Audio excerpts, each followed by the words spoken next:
Herzlich willkommen zu einem neuen Video von www.samuraischwert.kaufen.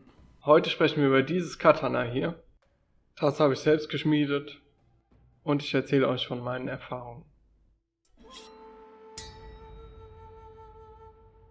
Dann schauen wir uns das Schwert doch erstmal zusammen an. Die Klinge habe ich aus Damaszenerstahl geschmiedet. Daraus ergibt sich dieses coole Muster auf der Klinge.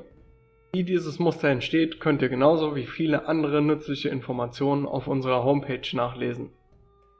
Die glänzende Habaki besteht aus hochglanzpoliertem Messing. Die Tsuba mit schwarz-silbernem Tigermotiv passt sehr gut zur restlichen Zeichnung der Klinge. Und der Griff mit schwarzem Griffband und roter Einlage, darüber erzähle ich gleich noch etwas mehr. Ich habe das Schwert bei einem Schmiedekurs in Deutschland geschmiedet.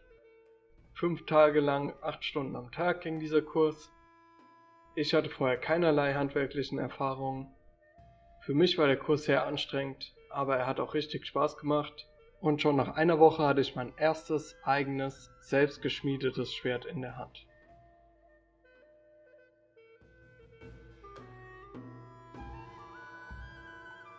Ein großer Fehler war auf jeden Fall die Gestaltung des Griffes.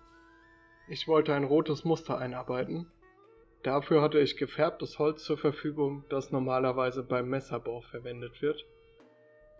Zuerst habe ich das Holz in den Griff eingearbeitet und dann kam das Griffband.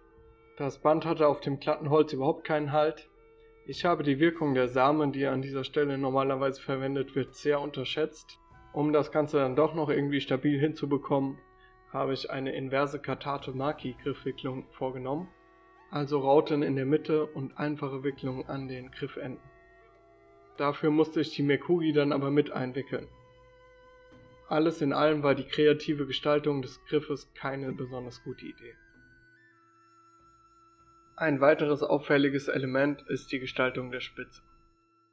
Aus Mangel an Zeit konnte ich diese leider nicht richtig herausarbeiten und sie hat ein sehr, nennen wir es mal, zweckdienliches Design bekommen.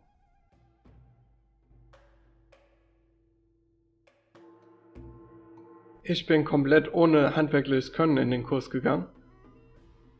Dafür solltet ihr leidensfähig und lernbereit sein. Bei dem Anbieter, wo ich den Kurs gemacht habe, wurde mir zum Glück bestens geholfen und Rückfragen wurden auf Wunsch auch mehrfach beantwortet.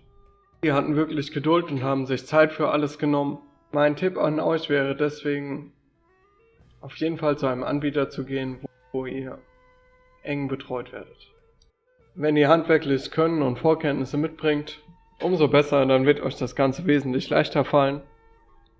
Ansonsten müsst ihr euch da halt einfach durchkämpfen. Der Anbieter, bei dem ich den Kurs gemacht habe, bietet leider keine Kurse mehr an, soweit ich das gesehen habe. Meines Wissens nach gibt es noch einen Anbieter in der Schweiz und einen in Japan, bei denen man Schwertklingen schmieden kann. Mein zweiter Tipp geht an alle Schnäppchenjäger und Sparfüchse. Eine Überlegung von mir, diesen Kurs zu belegen, war, dass die Kosten insgesamt mit Material bei ungefähr 2000 € liegen und ich dachte mir, ja, wenn ich mir ein Schwert am Markt kaufe, dann zahle ich ungefähr genauso viel dafür. Da mache ich mir doch lieber mein eigenes und habe am Ende noch ein qualitativ hochwertiges Produkt. Was wahrscheinlich sogar noch etwas günstiger ist, als wenn ich mir selbst eins kaufe. Wenn ich mein Schwert mit einem Schwert vergleiche, das man für 2000 € am Markt kaufen kann, wie zum Beispiel dieses Katana von MAS, dann muss ich schon sagen, dass das eigene Schwert nicht gerade ein Schnäppchen war. Aber dafür habe ich als Fazit mein eigenes Schwert produziert. Und das ist so cool, da lohnt sich der Preis schon wieder. Deshalb, wenn ihr es machen möchtet, macht es auf jeden Fall, es wird sich lohnen.